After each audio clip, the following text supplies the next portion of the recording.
Hey there, and welcome back to my channel. Are you worried about taking herbs in menopause? This short video shares some snippets of a podcast recording that I did with Correne Omland of Spirea Herbs here in Ontario. We have a brief introduction of herbs from a physical and an energetic perspective, and we also talk about teas, tinctures, capsules, and the like. How do you even get started with herbs? Correne is going to help us understand how to embrace plants for health and wellness by sharing her journey as an herbalist. I want to tell you what's in the video, but look at my dog. I just had her at a train. She's looking at me. I had her at a trainer recently. The podcast episode will describe herbalism from Correne's perspective and her journey from depression to feeling whole again, where herbs really assisted her in making her feel alive. None of this is for medical advice, so please seek help from a licensed care practitioner if you think that you have a medical issue. I did create a playlist of my favorite videos from Correne here on YouTube, so you can sample them for yourself. And of course, you're going to go and follow her, which is kind of counterintuitive because I want you to stay here with me, but I know you're going to come back. So without further ado, please meet Correne.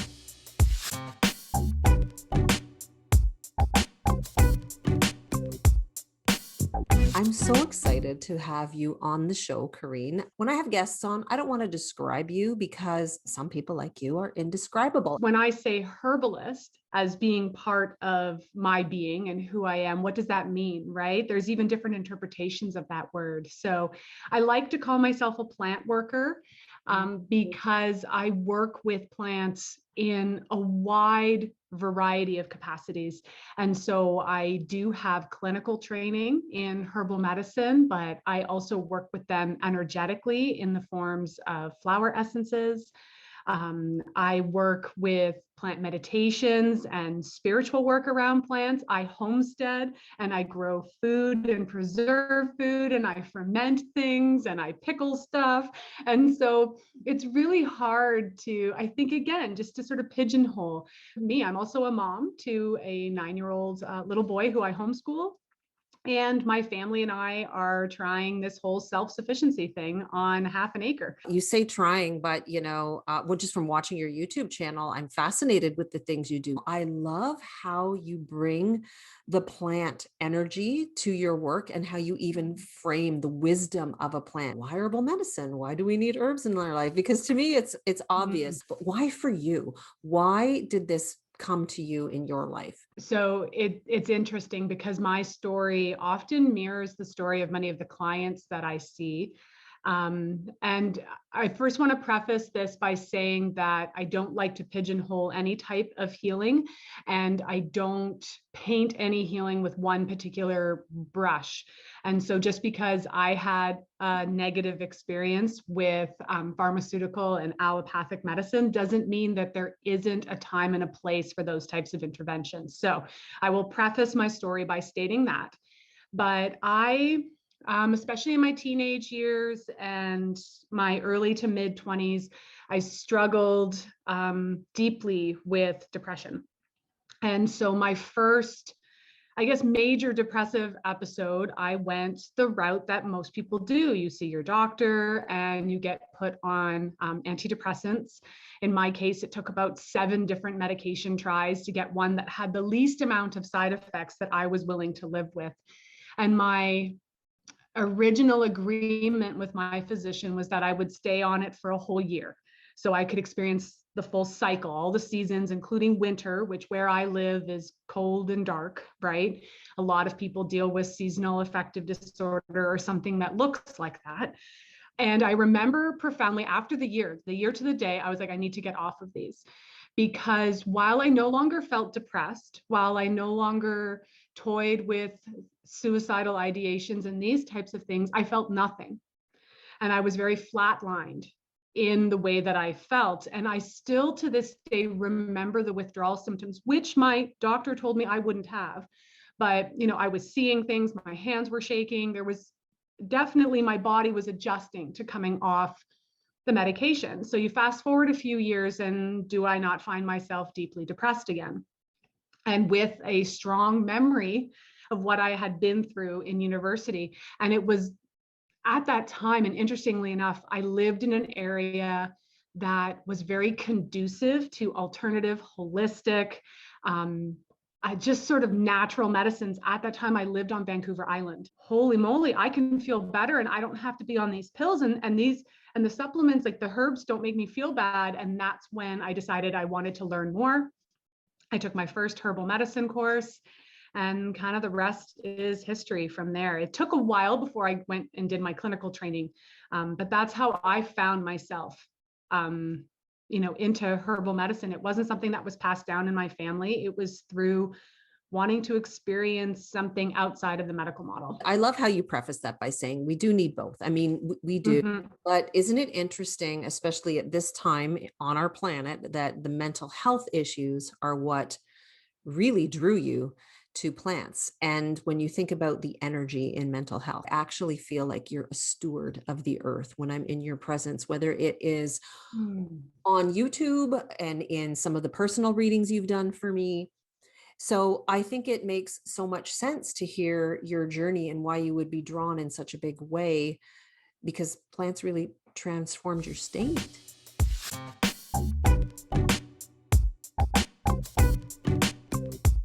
So can you give us just a little snapshot of herbalism, tea, tincture? I know it's something else, but what something else do you see it as? For me, I see them as modalities by which the plant can express their essence. Think like many things, like let's look at a processed food that is so far removed from its natural state that it's no longer the thing that it was when it was in the ground.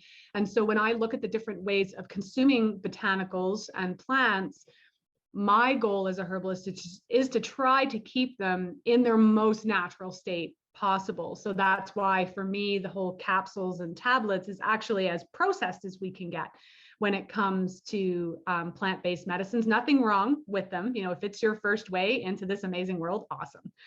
But as you know, through working with me, I do prefer tinctures as the medium for delivery because I find the plant can express its own medicine in a more broad and holistic way. You get more of the essence of the plant. Is there a right time to incorporate herbs? Maybe that person is a little nervous. Is there anything that you can say to help allay the fear that people may have of using plants? They're afraid, some of them. And it is interesting, isn't it? Because we lack fear with certain things, right? Especially shopping for particular processed foods. Back to that again. We don't even look at the ingredients, but there is an intimidation factor. And I wonder how much of that is caused by the generational gap.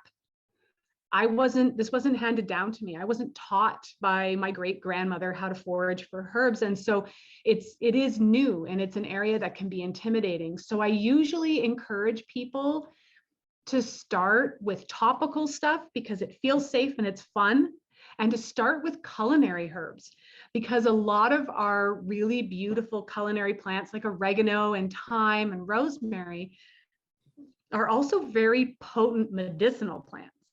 And you can get to know them on different layers and levels. So start incorporating more of them into your cooking because, hey, we all got to eat, right? And so what a great way to introduce that. And then maybe when you're using your rosemary, start to think about what's the medicine of rosemary. And topically too seems really safe for people. So exploring things like herbal infused oils and making salves and balms. And tea. Tea is also a really nice, safe way too, because it's not as potent as a plant delivery method. And you can't really hurt yourself with plants. I mean, there's some plants you can. I'll preface it there. There are some that have very complicated toxicity profiles, but most of the ones that we play with and we grow in our garden are very, very safe. And exploring them with your kids. If you have kids, that's a great way too. I like to teach kids about working with plants because it can be really fun. I think that's amazing too, because our kids in classrooms are so far removed from what happens in the earth around them. And I can see how people find it intimidating, but I think like anything new, at some point, you're just going to have to jump in. So maybe it's a garden, maybe it's blending your first tea, or maybe it's going to a local farmer's market and supporting someone, who started out like me and getting your first herbal salve and seeing how you like it. It's at some point, you just gotta, what's that saying? You just gotta rip the Band-Aid off. You just gotta do it. Is there anything specific for, say, the aging woman my age, 50, gosh, I'll be 56 tomorrow. Is there anything specific that could be like a starter herb? What comes to mind when you think of a starter? Is there such a thing? Starter herb? It sounds so funny. There's a start point. And it's interesting because a lot of people are a little resistant to this. And the reason is because we've been trained to think from a symptomology point of view. I have hot flashes, so therefore I should take X, Y, and Z. And we don't look at the human as a holistic vessel, and we don't look at root causes of things. So does it annoy everyone that I say you have to start with digestion? Yeah, but you do. And the reason you do is pretty basic. If you can't absorb anything, you can take the best herbs, the best supplements, and eat the best food. But if your body's not absorbing any of it, you're getting nothing from it.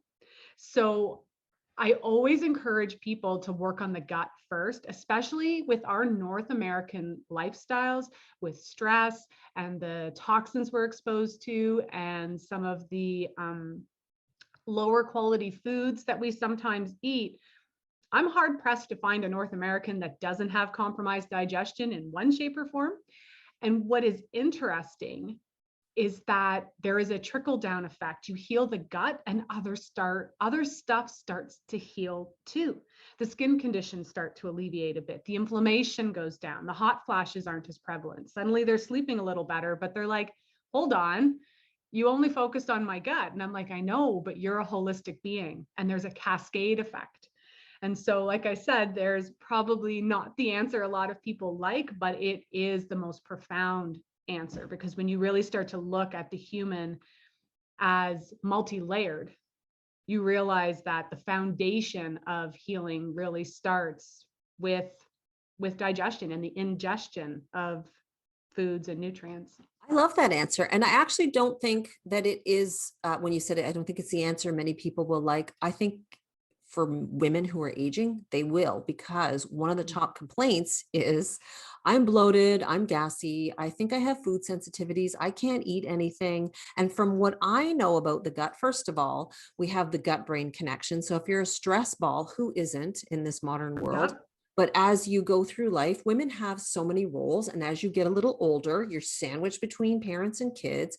That stress is shutting off your digestive capability. So it makes sense that maybe you can't eat something or you have gas all the time. And how many women go to the doctor and they're given PPIs or things for their acid? And again, as you mentioned, is that root cause, when really, what about the thoughts and the emotions? So I think for a practical standpoint, just to bring it back to your digestion topic here, that is a great place to start. And if we're not absorbing nutrients, how are we going to drive our moods, our brains? And hot flashes are mediated by the nervous system. And that's it exactly. I think when I say that people might not like that answer, it's because herbal medicine is slow medicine. And we've been trained to take a pill that works within, an hour to 5 hours, right? You take medication for hypertension and within a week, your blood pressure is down. That's not how holistic medicine works. But the ultimate goal would be that you never have to take a herb or a pill ever again for your hypertension, because we actually brought the body back to a balanced state where it no longer existed.